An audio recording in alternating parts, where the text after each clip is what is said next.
Discombobulated now.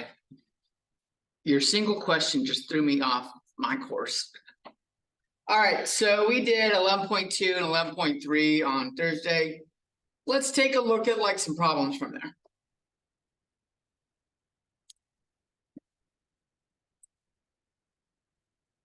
Let me open up an assignment.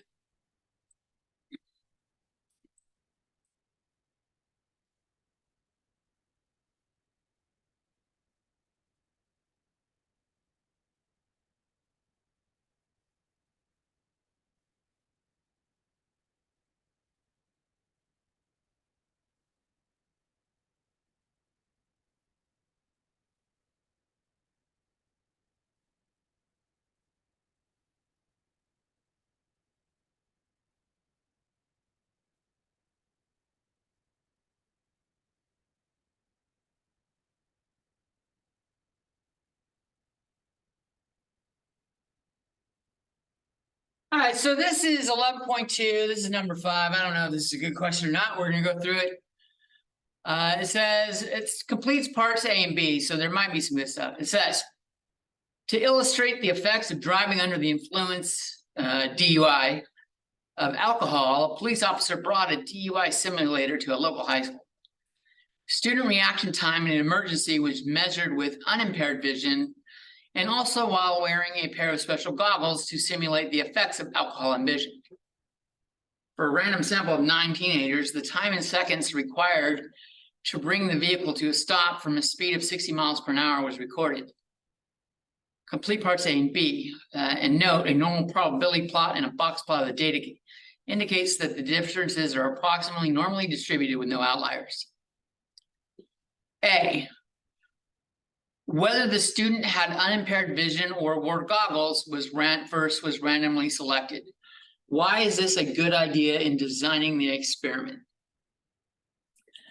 So we got a couple of answers. This is a good idea in designing the experiment because reaction times are different. This is a good idea in designing the experiment because the sample size is not large enough. This is a good idea in designing the experiment because it controls for any learning that may occur in using the simulator. So like C, the reaction times are different. That's for every group. So you wouldn't even need to do it because reaction times would be different. B, the sample size is not large enough. It does not have anything to do with why you should design an experiment with randomized controls like that. C, this is a good idea in designing the experiment because it controls for any learning that may occur.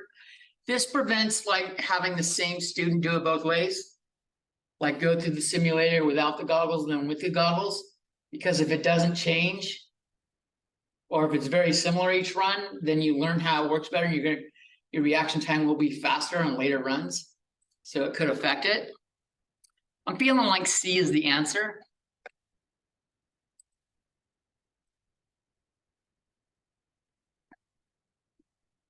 And it says using 95% confidence interval to test if there is a difference in braking time with impaired vision and normal vision, where the differences are computed as impaired minus normal. And they've got a data table. Let's look at the data table. And let's upload this in StatCrunch.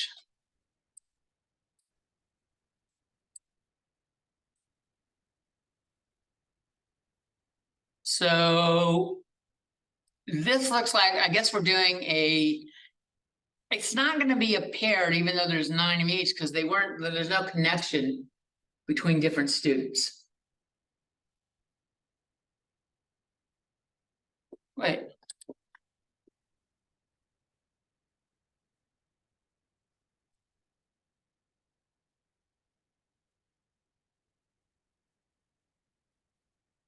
Oh, okay. It sounds like the same student wore goggles and then also took the test without goggles. So they changed up the order in which you took it. That's what it was saying here. They didn't have you go through it without the goggles on and then go through it with the goggles on.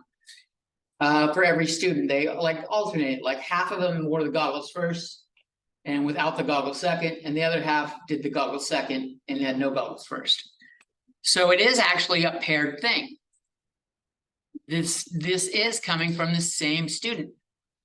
So this looks like a paired test design, which makes sense because we're in 11.2.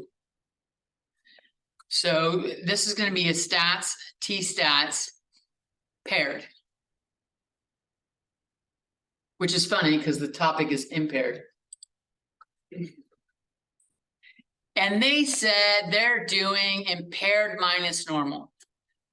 So let's put it in that order. I'm going to say impaired is 1 and normal is 2. And so we've got mu1 minus mu2. And they want the confidence interval. They're not doing a hypothesis test. They just want the confidence interval right now. So the mean of the difference between impaired and normal is, to the thousandths place, is 3 decimals. 0.668 is the lower bound.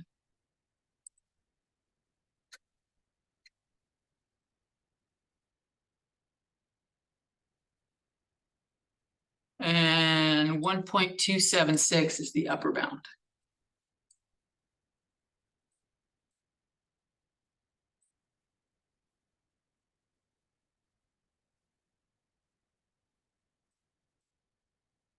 So they want us to make a conclusion, but they didn't have us actually do the p-value test. They are saying that the impaired is worse than normal, and thus will have a higher breaking time.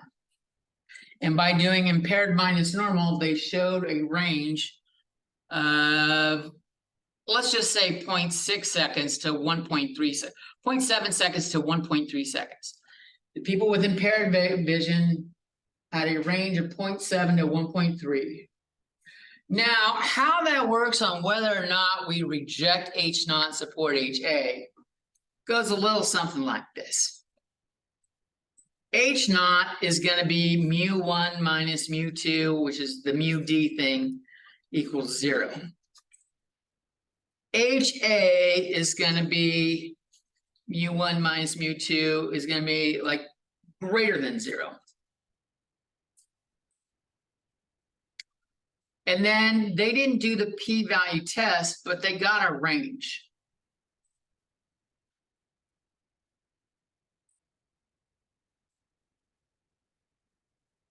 I guess the center is, I don't know, did it have a center? What was the average? It say the mean was 0.97, so that's in the middle. But the lower bound was 0.67, and the upper bound was 1.28.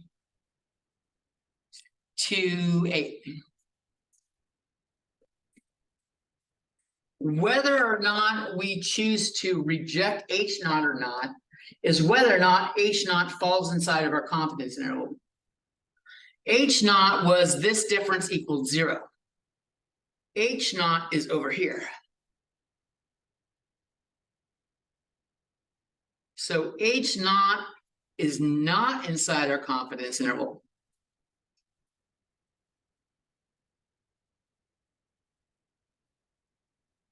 And so we're going to reject H naught. If I click this over to a p-value test, we should get something that says reject H naught, which means we're going to support HA. HA is impaired vision affects driving.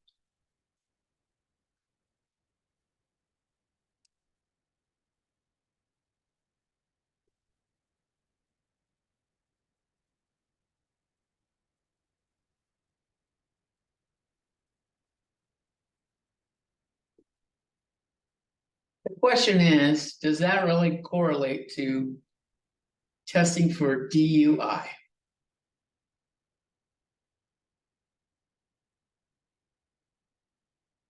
Zero on this first line? Where? Here?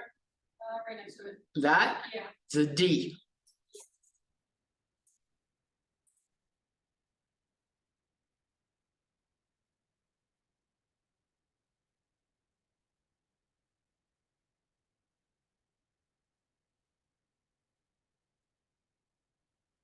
let's come over and answer the question the way they want it. So since the null value, the 0, doesn't fall inside our confidence interval, there is sufficient evidence to conclude there is a difference in braking time with impaired vision and normal vision. Which is funny because their entire point was about DUI. So the question is that there a connection there? How do they measure vision? How do they know like being intoxicated has impaired vision? Do they get people drunk and like go, what's your field of vision and shit like that? I guess you could make them do one of that eye test and like read the lines. But I don't know if that's necessarily vision or like distracted because you're drunk. I don't know. Either way, we'll go with it. That was one question. Let's do another one in here. Let's take a look at, I don't know, is 6 good?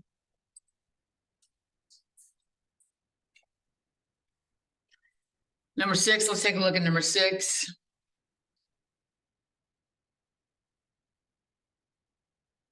Some people believe that higher octane fuels result in better gas mileage for cars.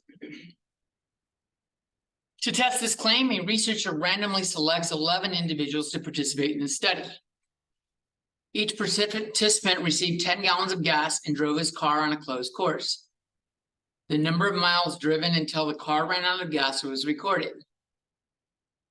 A coin flip was used to determine whether the car was filled up with 87 or 92 octane first, and the driver did not know which fuel was in the tank. So there's some output, but question A doesn't look like it's referencing it. Why is it important that the matching be done by driver and car? A, it allows all of the trials to be done at the same time. I hope not. I hope they didn't have them. I hope they have them at the course at a separate time. B, it allows each driver to determine which fuel is best for their car. C, how someone drives and the car they drive result in different fuel consumption. That seems like that's pretty decisive right there. D, it cuts the cost of doing the research. That's not it. If you had them change vehicles, you could still have them change vehicles without costing more money.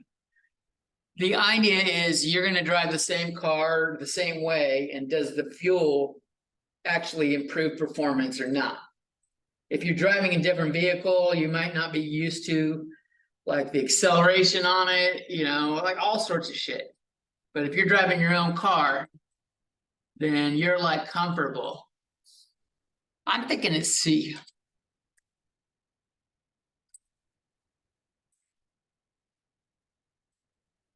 Why is it important to conduct the study on a closed track? So that each car travels the same distance? Well, that's actually not it. They want to see how far it went on 10 gallons of gas. So ideally, one of the two fuels produce better mileage. B, so that each car uses the same amount of gas. That's not true. You only put 10 gallons in, you only had 10 gallons in. So that's not it. So that the researcher can watch the drivers. You could do that with a dash cam. I don't know that that's it either. So that all drivers and cars have similar driving conditions. That makes sense. Someone might get on the highway and just drive on the highway, and someone else might be like, let's drive around town. And you're going to get better mileage on the highway than around town. So like making sure everyone's on the same track has the same conditions. I'm thinking that's it. All right. And it was. They said that's it.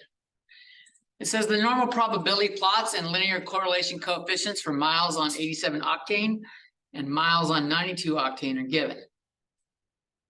The correlation between 87 octane and the expected z-scores is 0.877. The correlation between 92 octane and the expected z-scores is 0.88. Are these variables normally distributed? Let's take a look at their printout.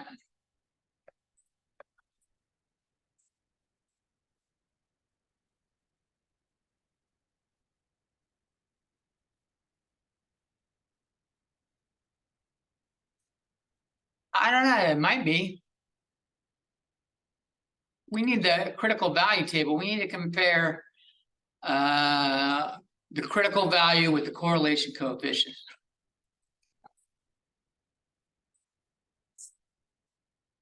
And they gave us the critical value table, which is nice.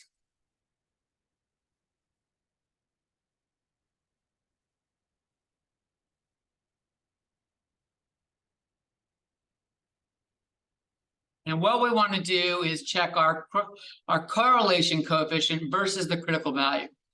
There was 11 cars, so the sample size is 11. And we got 0.923. So our critical value is 0.923.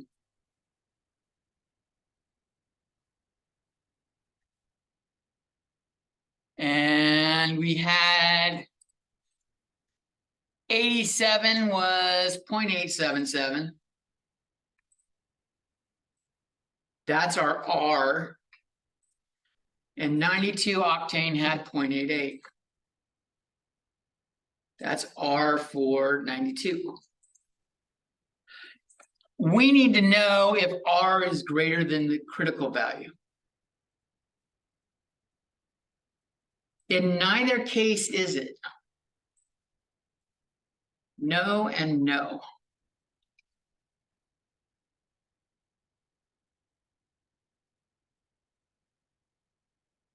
So what else did they give us? They just gave us the dot plots, but our correlation coefficients are underneath the critical value and they need to be higher than. So neither of them is normally distributed. So they're both too low. So that's what I clicked on. I clicked on no, neither. It says the differences are computed as 92 octane minus 87 octane. The normal probability plot of the differences is shown. The correlation between the difference data and the expected z-scores is 0.968.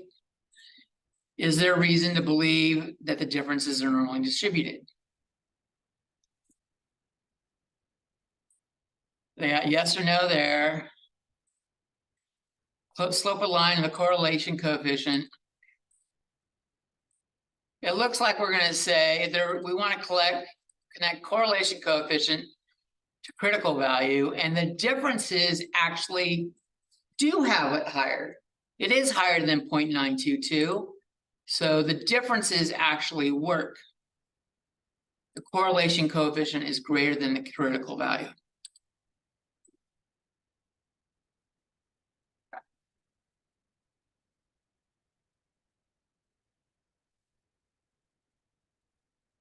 So let's see what else they got from this.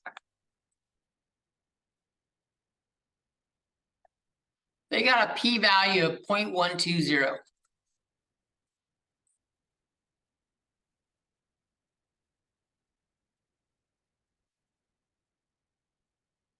Oops, wrong spot, 0.120.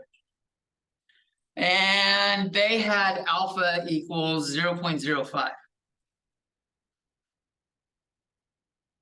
And they want to know, can we conclude, is mileage from the 92 octane greater than the mileage from the 87 octane, which I assume was HA, because H naught would be that they're equal.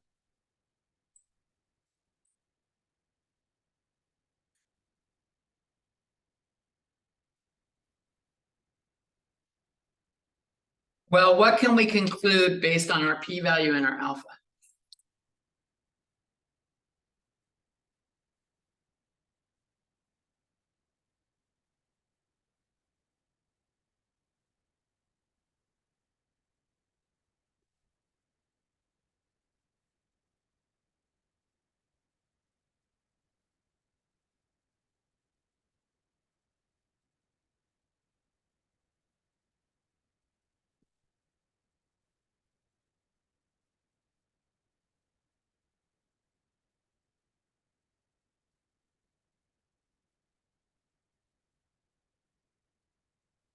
What do you guys think?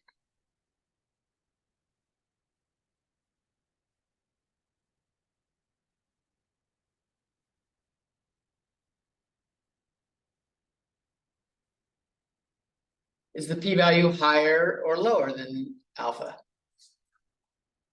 Higher. It's higher. So what does that tell us?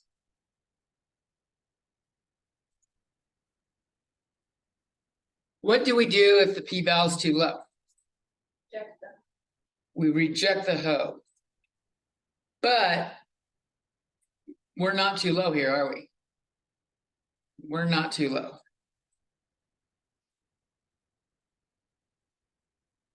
So we don't reject the hoe. Do not reject the null hypothesis,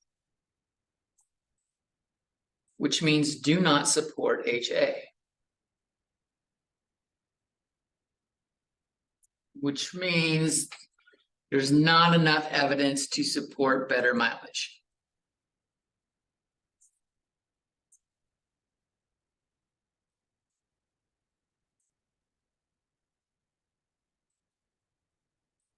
From the 92 octane.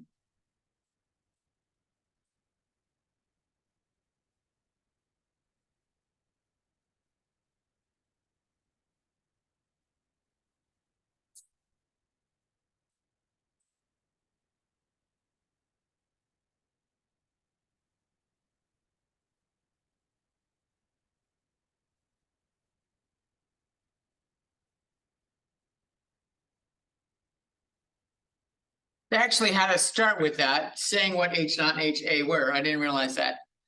I just immediately went to doing the test, finishing it and seeing what we got. So the H naught is the difference equals 0, and H1 or HA is the difference is greater than 0.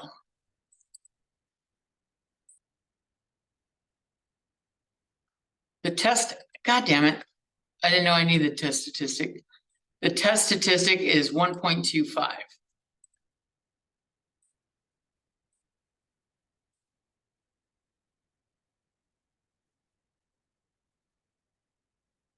And the p-value was given as 0.120.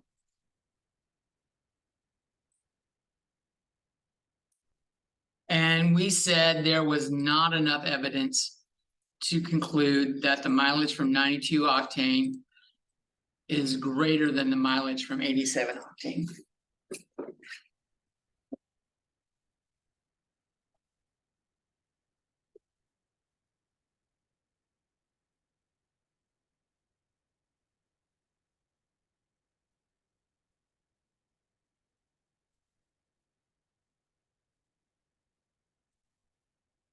Any questions?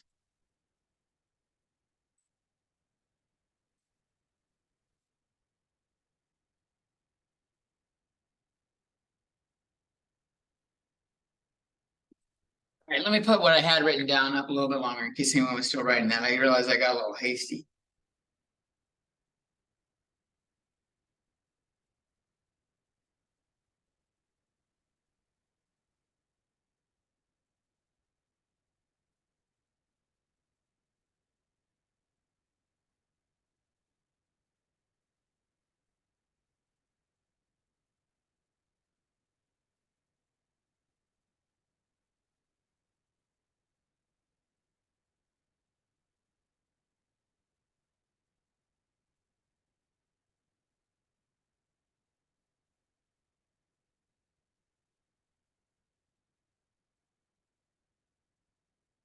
All right, let's take a look at something from 11.3.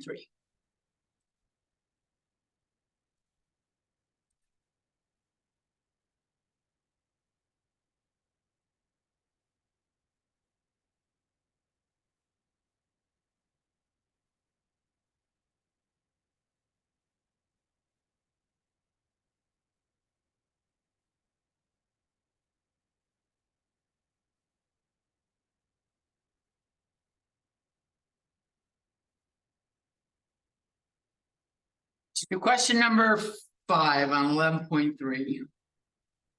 Do women feel differently from men when it comes to tax rates? Interesting question.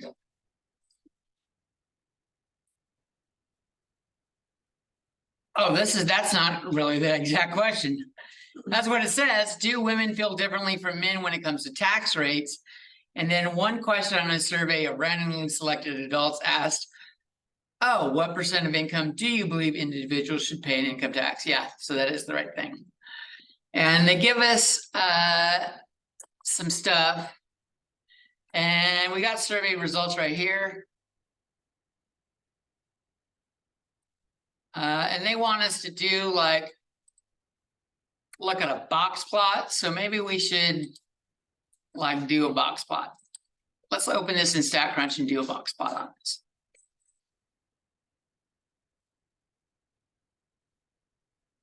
And do graph box plot. You know what? I'm going to change this and say women rate and men rate. That way they're not labeled the same damn thing. Or just women and men. I see a 1 here. 1%, 0%. A couple people said there's a 0 over here too. Someone said 25%. Somebody said 33% fucking income tax. You can go fucking die in a fire. We're gonna do a box plot on these. We're gonna use fences to identify outliers. And we're gonna draw the boxes horizontally.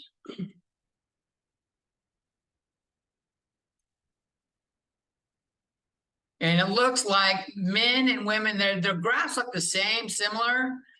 The women's is the box is a little more narrower. It's a little bit more to the right, but men have an outlier. I bet that's the 33. Yeah, that's the dick that said 33. Let's come and find that on here. And I bet you they didn't put men on top. Oh, they did. So we want the one where the male is on top and he's got an outlier. Looks like B and C are both that way. So I'm going to come back and look at my boxes again. It looks like the boxes are a little bit more lined up. So they're fairly lined up. B, they don't look lined up at all, but C looks like they're lined up pretty well. I'm going to go with C.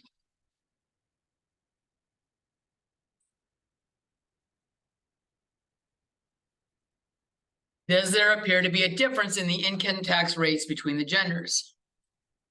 Not really. The boxes kind of overlap each other. Like the middle is a little bit lower on the men than the women, but they're like in each other's boxes. Like the middle of the female box, the 50% is within this region or the box area for the men. And the same thing with men. The men's 50% mark is that vertical line. It's in the female's box. So it looks like they're like about the same.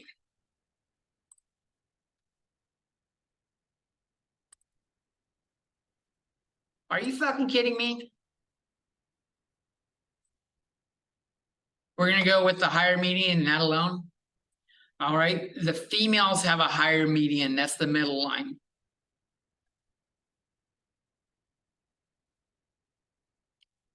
The income tax rate for females appears to have a higher median. That's got to be what they're going for.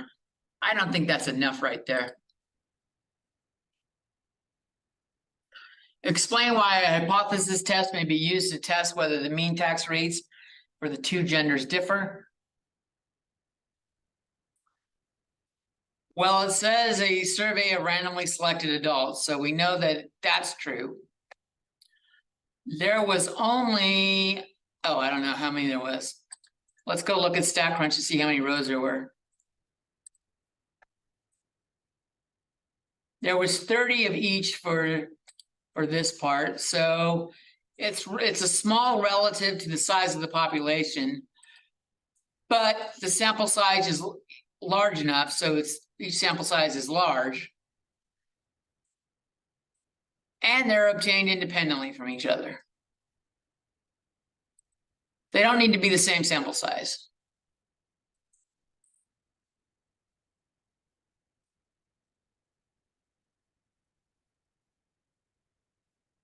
Determine the null and alternate hypothesis test for this. Let mu m represent the mean income tax rate for males and mu female represent the mean income tax rates for females. They want to know, do women feel differently? Differently, they don't say if it's higher or it's less than. So it should just be not equal to.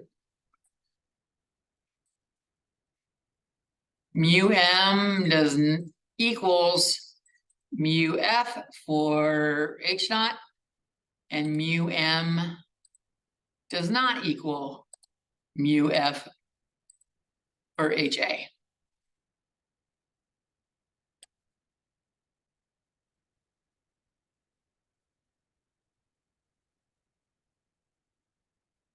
They want us to actually do it. So we're going to do some t-stats here. We've got 2 samples. We actually have the data. So we're not going to do a summary here. We're going to click data. I'm going to say men are in the first group, women are in the second group. And we wanted not equals to, so we're going to leave it as it is.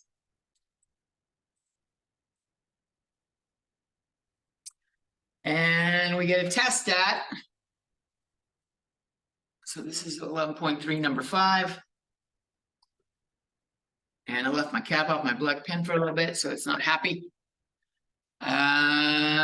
We have a t-stat of negative 0.82686. I don't know how many they're going to ask for. The p-value is super fucking high, though.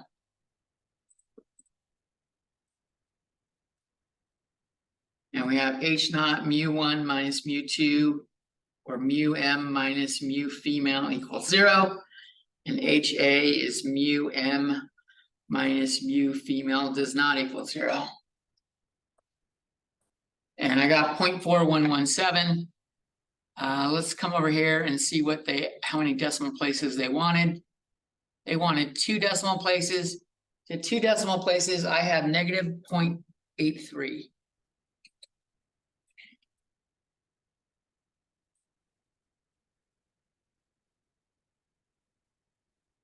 And we had 0.4117, 412 to 3 decimal places. So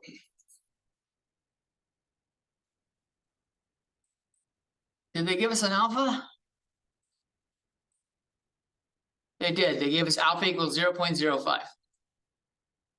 So we're come over here and talk about it.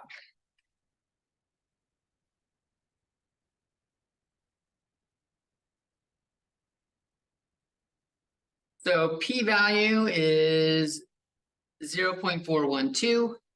Alpha is 0.05. Is the p-value greater than or less than alpha? Greater. It's greater. What's our verdict if it's greater?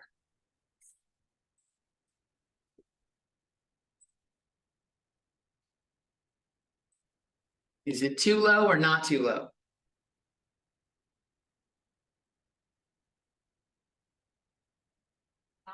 Well, it's not lower than it, so it's not too low.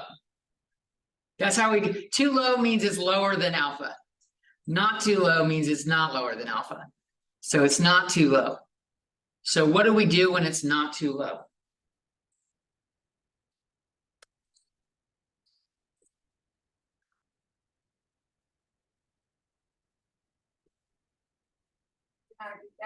We do not reject. The knots go together. Do not reject H naught. Do not support HA. There is not enough evidence to support the claim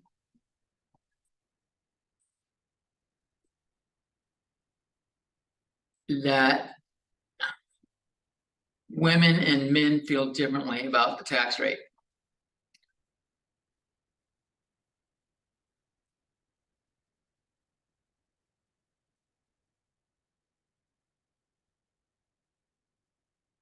Which is what I was saying about the medians being inside each other's boxes.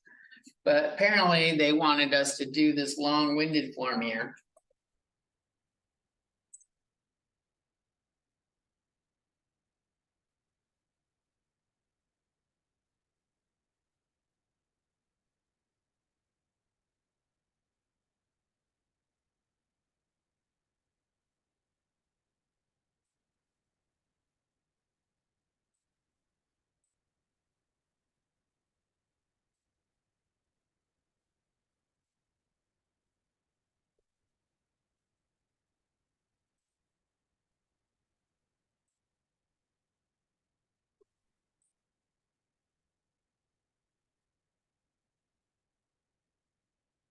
So.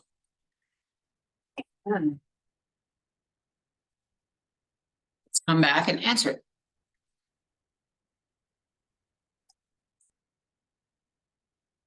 We said do not reject H naught. So C or D. C says there's not enough evidence, but we want C. There's not sufficient evidence at the level of significance to conclude that the mean income tax rate for males is different from the mean income tax rates for females. I'm not going to go to the next question because maybe this is what they were trying to show here. I want to go up and look at those box plots again. Because they asked us, does it appear there's a difference in income tax rates? And so looking at the boxes and looking at the medians are different. So they're trying to, like, maybe they're trying to point us in the direction that just because they look like they're different, they may not be different enough. If we picked a different sample, we might get the exact same values. That might be what they're trying to show us here. Any question?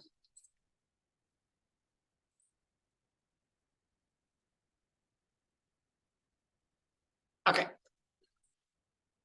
Let's see what else we got here. What's question 7 got?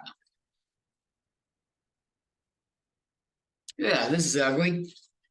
I already don't like it.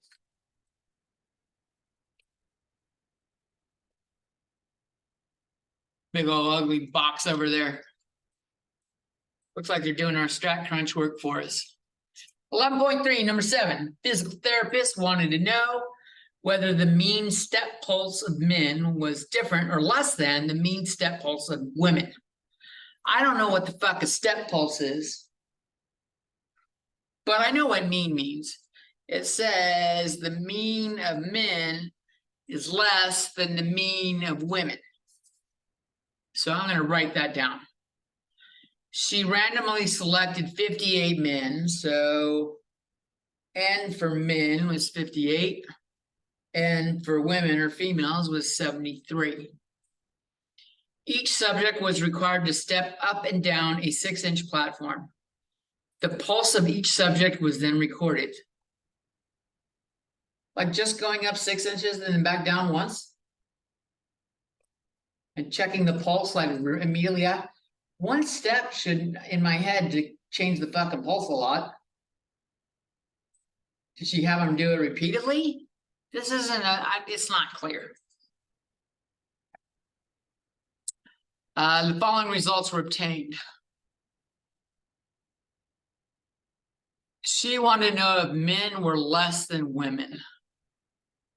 And she gave men versus women.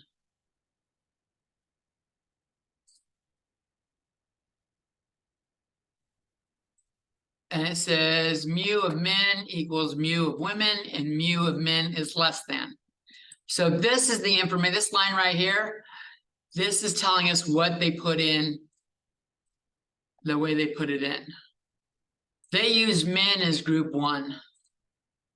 So the null hypothesis is always equal, but we want the one that has the versus less than.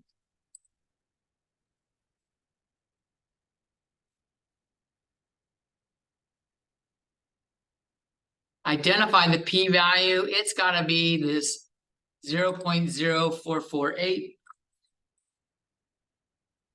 Not 448, 0.0048.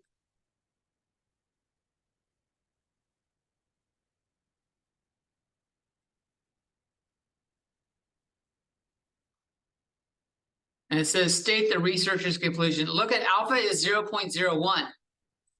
So it's lower alpha here. So let's write down what they gave us here. We got H naught. They did exactly how I wrote it right here. So mu M equals mu F.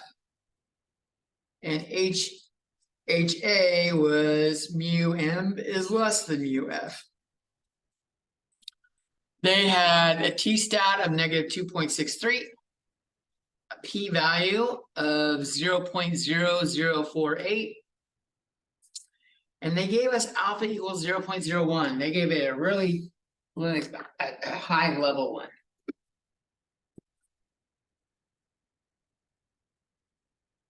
So what we do, we've been doing it a lot. We're going to do it again. We're going to compare the p-value and alpha to get a verdict. Our p-value is 0.0048. Our alpha is 0.01. Is that greater than or less than?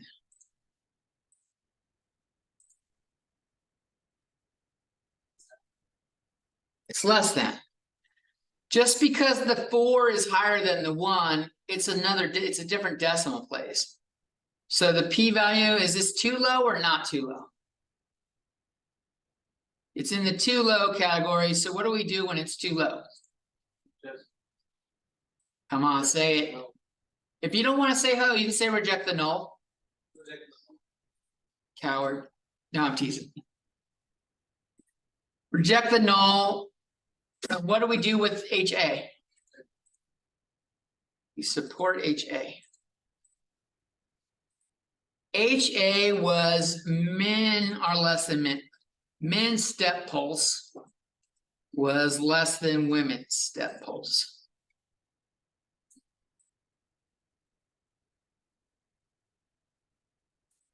There is sufficient evidence to support the claim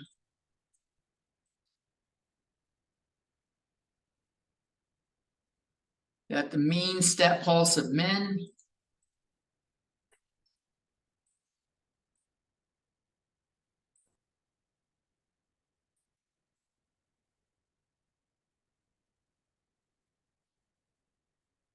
is less than that of women.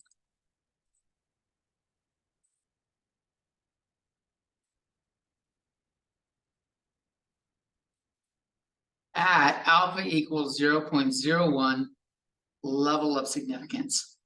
Holy shit.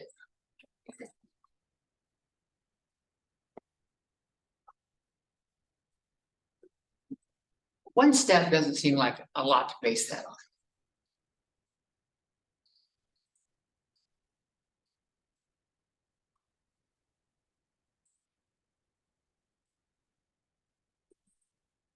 Any questions?